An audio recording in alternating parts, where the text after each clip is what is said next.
ሳዊሮስ የጠቅላይ ቤተ ክህነት ስራ አስኪያጅ ሆኖ ተሾመ አይደል? እውነት እኔ ኦርቶዶክሳውያን እንደዚህ ቪዲዮ ሲሰራ ተስፋ ቆርጬ አላውቅም። ጌታ ሆይ ሃይማኖት የሚያስክድ መከራ ሳይመጣብን ጌታ ሆይ ቶሎ ወደዚህ ከተማ ውሰደን ብንለው ይሻላል አይሻል? አዎ ሰው እንዴት ይሄን ያህል ይከፋል? ያውም በገዛ ልጁ፣ ያውም የ11 ዓመት ሕፃን ላይ። ጴንጤ ስብከታችሁ ምንድነው? ትምህርታችሁ ምንድነው? ከኦርቶዶክስ ተዋህዶ ገድላት ውጭ ሌላ ምንድነው ትምህርታችሁ? ከምር ለማዳመጥ ቁጭ እላለሁ፣ ግን ምን እንብቀው ለዚህ ኦርቶዶክስ እኮ እንዲህ ነው። ቅድስት አርሴማ፣ ቅድስት ድንግል ማርያም ምን ወድዋራማድ። ጤና ይስጥልን ውድ የቃል ሚዲያ ቤተሰቦች እንደምን ቆያችሁ? የእግዚአብሔር ሰላም ከሁላችን ጋር ይሁን። ዛሬ የምንመለከታቸው ቪዲዮዎች አቡነ ሳዊሮስ በስራ አስኪያጅነት መሾማቸውን የምንመለከት ይሆናል። ይሄንን ሹመት ደግሞ ከምን አንጻር ነው ሊሾሙ የቻሉትን የሚለውን በቪዲዮ እናያለን። በቀጣይም የምንመለከተው በድሬዳዋ ከተማ ተደፍራ ስለተገደለችው ሴት ፍርድ መሰጠቱን እንመለከታለን። ቪዲዮን ለማየት አብራችሁን ቆዩ። ቀጥታ ወደ ቪዲዮ እናልፋለን። ሳዊሮስ የጠቅላይ ቤተ ክህነት ስራ አስኪያጅ ሆኖ ተሾመ አይደል? እውነት እኔ ኦርቶዶክሳውያን እንደዚህ ቪዲዮ ሲሰራ ተስፋ ቆርጬ አላውቅም። ተስፋ የቆረጥኩት ግን በፈጠረኝ ፈጣሪና በቅድስት ቤተ ክርስቲያን ሳይሆን በእኔ ላይ በተሾሙ አባቶቼ። እነሱ የሚፈልጉትን ነገር ለማድረግ እኛ ማንፈልገውን ነገር ሲያደርጉን ቆዩ። ከምንም በላይ የምወዳቸውን ቤተሰቦቼን ሲያሸማቅቁና ሲያሳቅቁ ሰነበቱ። ግን አንድ ነገር ወቁ፣ ምናልባት በመረጃና በማስረጃ እንዲህ ነው እንዲያ ነው ብሎ መናገር ይቻላል። ነገር ግን የመፍትሄ አካል የሚሆን የቤተ ክርስቲያን ሰው ስለሌለ ምንም ነገር በዚህ ሰዓት መናገር አልፈልግም። ምንም ነገር ከፍርሃት ግን አይደለም። ወላዲተ አምላክ ምስክሬ ነው።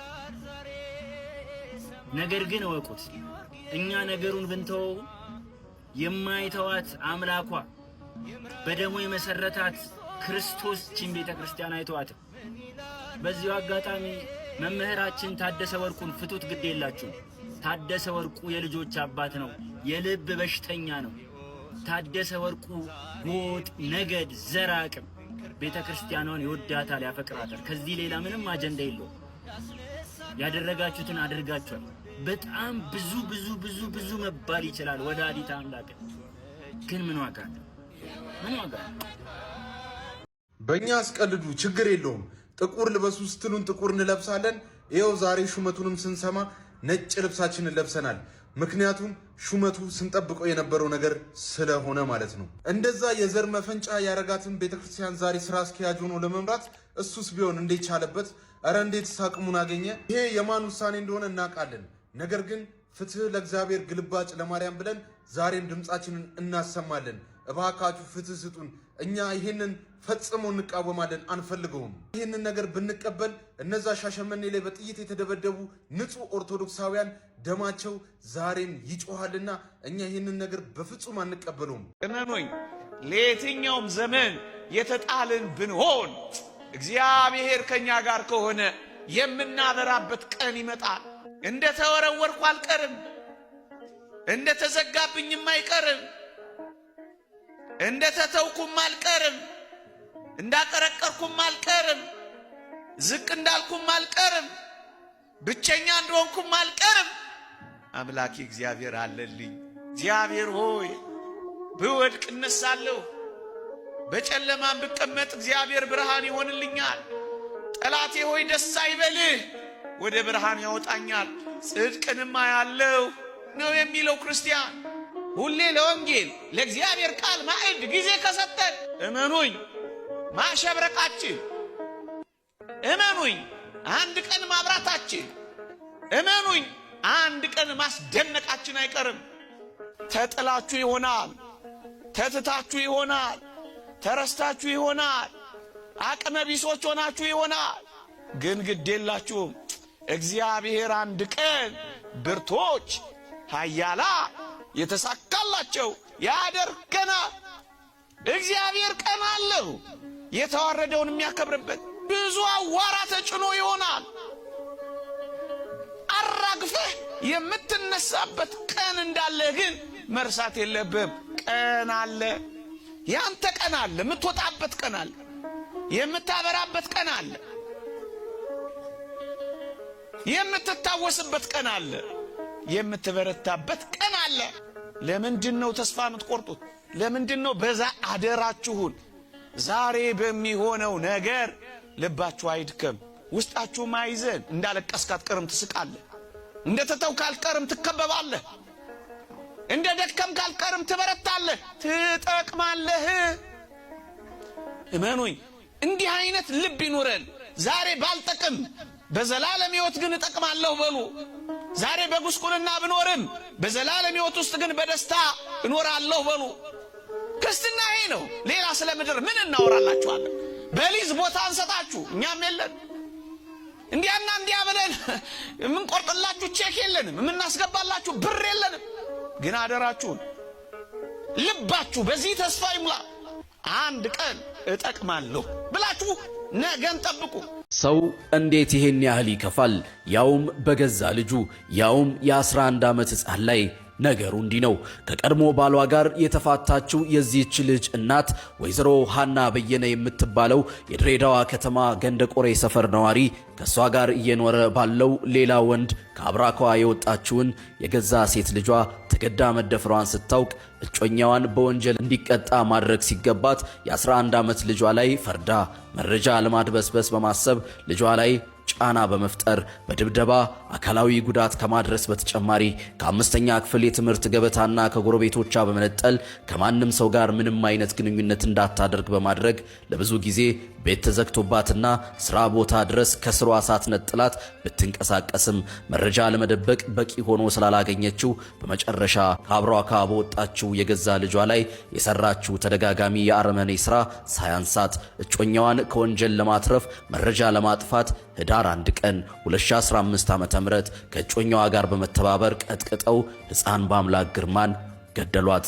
በወላጅ እናቷና እንጀራ አባቷ ሕይወቷ ያለፈው ሕፃን በአምላክ ግርማ በጋዝ ጉዳይ ዛሬ ግንቦት 15 ቀን 2017 ዓ.ም የፌዴራል ከፍተኛ ፍርድ ቤት 4ኛ ወንጀል ችሎት የቅጣት ውሳኔ ሰጥቷል።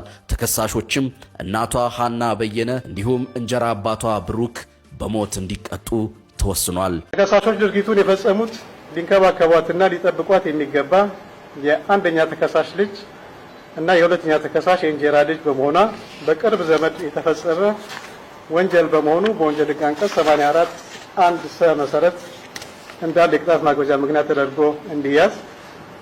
3 ተከሳሾች ድርጊቱን የፈጸሙት ራሷን ከጥቃት መከላከል የማትችል የ11 ዓመት ሕፃን ልጅ ላይ በመሆኑ በወንጀል ሕግ አንቀጽ 84 1 ሰ መሰረት እንደ አንድ ተጨማሪ የቅጣት ማክበጃ ምክንያት ተደርጎ እንዲያዝ። የወንጀል ድርጊት አፋጸም ባገናዘበ መልኩ አንደኛና ሁለተኛ ተከሳሾች በሞት ቅጣት እንዲቀጡ ፍርድ ቤቱ በወንጀል ሕግ አንቀጽ 117 እና 375 585 590 እና 539 1 ሀ መሰረት በወንጀለኛ መቅጫ ስነ ስርዓት ቁጥር 149 መሰረት የቅጣት ውሳኔ በሙሉ ድምፅ ሰጥቷል። አንደኛ ተከሳሽ ሃና በየነ ገብረ ሕይወት፣ ሁለተኛ ተከሳሽ ብሩክ አለሙ ተሰማ በሞት እንዲቀጡ ተወስኗል። ጴንጤ ስብከታችሁ ምንድነው? ትምህርታችሁ ምንድነው? ከኦርቶዶክስ ተዋህዶ ገድላት ውጭ ሌላ ምንድነው ትምህርታችሁ? ከምር ለማዳመጥ ቁጭ እላለሁ፣ ግን ምን እንብቀው ልዚ ኦርቶዶክስ እኮ እንዲህ ነው። ቅድስት አርሴማ፣ ቅድስት ድንግል ማርያም ምን ወድዋረማድ የእናንተን ንገሩን። የላችሁም እንዴ? እንደ ፍቅር ስዝም አልተጻፈም እንዴ? ጴንጤቆስቴ እንደ ፍቅር ስዝም የጴንጤቆስቴ ታውቃላችሁ፣ ዶክትሪን የላቸውም። ጴንጤቆስቴዎች ገና መንገደኛ ናቸው፣ የላቸውም። ጴንጤ አቤት። እሺ ትምህርታችሁ ምንድን ነው?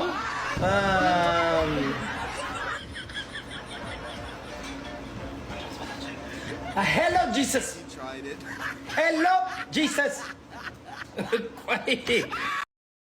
ሰላም እንዴት ናችሁ? ከዚህ በታች ስማቸውን የምዘረዝራቸውን ወንድሞች ሜንሽን እንድታደርጉልኝና የምስራችሁን እንድትነግሩልኝ በጌታ ፍቅር እጠይቃችኋለሁ። ምክንያቱ ደግሞ መልካም ወጣት 2017 ኤክስቱ ራይት ላይ ሙሉ ወጫቸውን የሸፈንኩላቸው ስለሆነ ነው። ከአንድ ዙር በላይ እንኳን ልቆይ ቢሉ ይችላሉ። ወንድም ፈለጋት ናቴዎስ፣ ወንድም ሚኮ፣ ወንድም ያያዘለታ፣ ወንድም ደምረው፣ ወንድም ጆሲ 19፣ ወንድም ጎልደን ኦርቶዶክስ፣ ወንድም መጋቢ ሐዲስ ኢንጂነር ዘአማኑኤል፣ ወንድም ቢኒ የሳንጃይ ከብያ ልደታ ማርያም ምስክሬ ናት። እንደ መናፍቅ በጣም ደፋር የለም። እኔ ከመናፍቃን የምቀናው አንድ ነገር ነው፣ እሱም በድፍረታችሁ ጌታ ኢየሱስ ሆይ በጣም ደፋር እኮ ናችሁ። የጠራሻቸው ልጆች ግን ታውቂያቸዋለሽ። እኔ እኮ የሆነ ማህበራዊ ጉዳይ ላይ አንድ ሰው ታሞ ወይ እርዳታ ልንሰበስብ ልንተጋገዝ ምናምን ነበር ይመስለኝ። መልካም ወጣት ኑ በእኔ ወጪ ልጋብዛችሁ፣ በአንቺ ወጪ ልንድዬ አትጎጂም። ምክንያቱም የዛሬ 15 ቀን አካባቢ ዳዲሽ የጠራውን ጥሪ ስላልሰማን አሁን ደግሞ በአንቺ በኩል የጥሪ መደረጉ ነው። በእውነት በጣም ደፋር ነሽ ሊዱዬ። ሰር ዮናታን ዳዲ ያንቺ እንዲህ አይነት ጥሪ አስተላልፎ ነበር። ጳጳሶቹ ገብቷቸዋል። የቀሩት ቲክቶከሮቹ ናቸው። ለእነርሱም ይገለጥላቸዋል። የዮናታን አጀንዳ በሱስ ተስፋ በመቁረጥ በተለያየ ጉዳይ የተጨነቁትን ወጣቶች ከነ ማህተባቸው ከነ ሃይማኖታቸው ወደ መልካም ወጣትነት መጥተው የኔ ፍላጎት መልካም ወጣት ማፍራት ብቻ ነው የሚለውን ስውር የሆነውን የዮናታን አጀንዳ ዛሬ አንቺ ገልጠሽዋል። ምክንያቱም እኛ ስታይን መልካም ወጣት አንመስልም ወይ? እኛ እኮ ለሀገር ለቤተ ክርስቲያን በቻልነው አቅም ብዙ ዋጋ የከፈልን መልካም ወጣቶች ነን። ምን አይተሽብን ነው? እጃችን ላይ ሲጋራ አለ፣ ጉንጫችን ውስጥ ጫት አለ፣ ሰውነታችንን በጩቤ ስንተለትል አይተሻል። አተን ተቸግረን ስንለምን ታይተናል። ዮናታን ጭምብሉ ሲገለጥ ማተብህን ሊያስበጥስህ ሃይማኖትን ሊያስክድህ እንጂ መልካም ወጣት ሊያደርግህ እንዳልሆነ በሊንዱ ንግግር የዮናታን ጭምብል ሃይማኖታዊ ጥላቻ ታይቷል ማለት ነው። መልካም ወጣት ከነ ማተብ አይቀበልህም። ይሄን ማረጋገጥ የምችለው መልካም ወጣት ላይ ሊንዱ እኛን ጠርተናለች፣ እኛን ጋብዛናለች። መልካም ወጣት የሚባለው የፓስተር ዮናታን አጀንዳ ሃይማኖት የማስካድ ማተብ የማስበጥስ ሁኔታ እንደሆነ ግልጽ ሆኖ ታይቷል። ምክንያቱም እኛን መልካም ወጣት ብለህ ለመጥራት ሞራሉ አይኖራችሁም። አጀንዳችሁ ሃይማኖት የማስቀየር ምዕመኑን ከቤተ ክርስቲያን ማስኮብለልና ማህተብ ማስበጠስ መሆኑን ግልጽ ነው ማለት ነው። ኦርቶዶክሳውያን ባለማተቦች፣ እኔ ማርያምን አንድም ኦርቶዶክሳዊ ወጣት ወደ ዮናታን አዳራሽ እንደማይሄድ አውቃለሁ። ስለዚህ በየቤተ ክርስቲያኑ እየዞራችሁ መስቀል ያለውን ማህተብ ግዙና እያሳሰራችሁ ወደ አዳራሽ አስገቡና ከዛ ድራማችሁን ቀጥሉ። በመጨረሻም ሊንዱ እህት አለም እህቴ ሆይ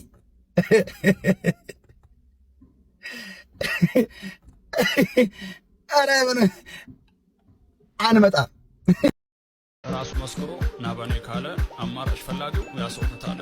ሐዋርያቱ ስለሱ ሞቱ፣ ከነሱ ይልቅ ማቀርቡ ለናቱ። ምን አሉ ታዲያ ከጻፉት መልእክት ከኢየሱስ ሌላ የማስም አለበት? ነቢያቱ ቀድሞ አወሩ፣ ያድናል ብለው ከሩቅ መሰከሩ። ከደጅ ቆሞ በሩን ያንኳኳል፣ ብትፈቅድለት ወደ ውስጥ ይገባል። ስለ ኃጢአት ደሙን ያፈሰሰው ወልደ እግዚአብሔር ልጅ ብቸኛ መንገድ ነው። አማላጄ አማላጄ አማላጄ ኢየሱስ ወዳጄ። እዛው እነዚህን ምንም በላቸው። እሺ በያ ሙሉ ኮፒ አታረጊም? ምን ሆነሻል?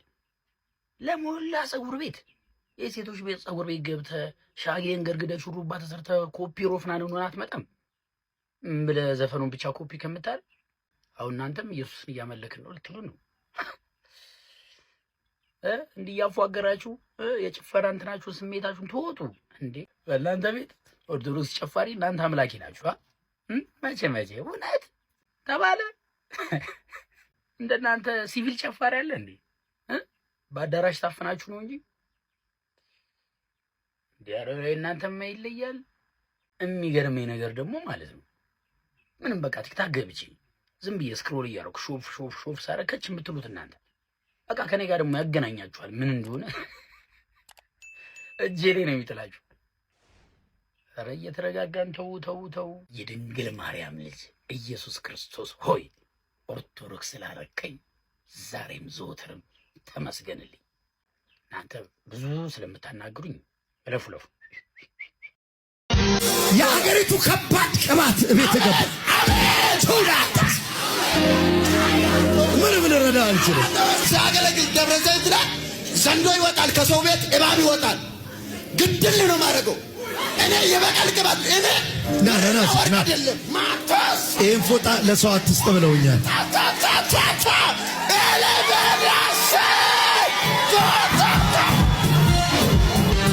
የሚችለኝ ነበር ያጭበርባሪ ነብይ በዚች 1 ደቂቃ በማትሞላ ቪዲዮ ውስጥ ሊናገር የፈለጋቸውን ነገሮች ልንገራችሁ። የመጀመሪያው ነገር የአገሪቷ ከባድ ቅባት ይላል። አባቴ ከባድ ቅባት የሚባል ነገር የለም። እየሄድክ እየደነዘዝክ ስራ እየፈታህ በህልም ዓለም ውስጥ እየኖርክ አሚን በሚል የጅል መንፈስ ውስጥ እንድትኖር የሚያረግ ቅባት ነው። ኮኮስ ነው። እዛ አርጎ ቤት ቁጭ የሚያረግ እለት እለት እሱ የተናገረው ነገር ብቻ አሜን አሜን እያልክ እንድትኖር የድንዛዜ መንፈስ ነው። ምንም አይነት ከባድ ቅባት የለው። ሰውየው ምንድነው የሚፈልገው? የአገሪቷን ከባድ ቅባት እሰጣለሁ ሲለው እሱ ምን አለ? ኖ ነብይ እኔን ፈልገው አለ። የበቀል ቅባት ነው አለ። ጥላቶች ከቤት ሲወጡ ዘይቱን እያፈሰስክ ልደፋቸው ነው። በየመስሪያ ቤታቸው እየሄድክ ዘይቱን እያፈሰስክ በአፍጢማቸው ትክል። ሌላው ከባዱ ነገር ይሄ ነው። ይሄን ፎጣ ለሰው አትስጥ ብለውኛል። ይቺ ናት ከባድ ቅባት። ይሄንን ፎጣ ግን ለማንም እንዳሰጥ ተብዬ ነበረ፣ ግን ለአንተ እሰጥሃለሁ አለው። የድግምት መንፈስ፣ የጥንቆላ መንፈስ፣ የጥልቁ አሰራር መንፈስ ካልሆነ በስተቀር በፎጣ ሊሰራ የሚችል ሌላ ምንም ነገር የለም። የነ ኤልያስ መጎናጸፊያ ዮርዳኖስን ባህር ይከፍላል። የእናንተ ፎጣና መሐረብ የሰውን ኪስ ለሁለት ሲከፍል ነው የምናውቀው። የሰው ትዳር ሲበትን ነው የምናውቀው። ሰውን እርቃኑን ሲያስቀር ነው የምናውቀው። ያ በሱዳንና በናይጄሪያውያን የድግምት መንፈስ የተጨማለቀውን መሐረብ ሰጠው። ምን ሊያደርግበት? ህዝቡን በተራው አፍዝዞ አደንዝዞ ያለውን ነገር ለመስረቅ። ወደዚህ ኢየሱስ ነው ኑ የሚሏችሁ። የጌታን ስም እየጠሩ የሚያጭበረብሩ በኢየሱስ ስም ተሸፍነው የጥልቁን የአጋንንትን ሥራ የሚሰሩ ነቢያት ናቸው። ጌታ ሆይ ሃይማኖት የሚያስክድ መከራ ሳይመጣብን ጌታ ሆይ ቶሎ ወደዚች ከተማ ውሰደን ብንለው አይሻል? ይሻላል አይሻል? አዎ የሚያስጨንቅ መከራ መጥቶ አንተን ሳንክድህ ጌታ ሆይ ናና ውሰደን ብንለው አይሻል? እንዳመን እንዳስቀደስ እንደቆረብን ቤተ መቅደስ እንደተመላለስ የዚህ ዓለም ሐሳብ ሳያታልለን የዓለም ምኞት ሳይማርከን የዓይን አምሮት ሳያስቀረን አንተን ብቻ እያየን ጌታ ሆይ እባክህ ናና ውሰደን ብንለው አይሻል? ሳንጠራጠር ሳንክድህ በመከራዎች ብዛት የሚመጣውን ዓለም ትተን ለዚህ ዓለም ሳንገዛ እባክህ ጌታ ሆይ አሁን ናና ውሰደን ብንለው አይሻል? እንዳመን ነው ብንሞት፣ ንጹሕ እንደሆንን ብንሞት፣ እንዳገለገል ነው ብንሞት፣ እንደተገዛንለት ብንሞት፣ እንደፈራ ነው ብንሞት ናና ውሰድ። ውድ ኦርቶዶክሳውያን ሃይማኖት የሚያስክድ ችግር ከመምጣቱ በፊት እግዚአብሔር አምላክ ይጠብቀን እያልኩኝ መርሐ ግብሬን በዚሁ ጨርሻለሁ። ወስብሐት ለእግዚአብሔር ወለወላዲቱ ድንግል ወለመስቀሉ ክቡር። ይቆየን። ቃል ሚዲያ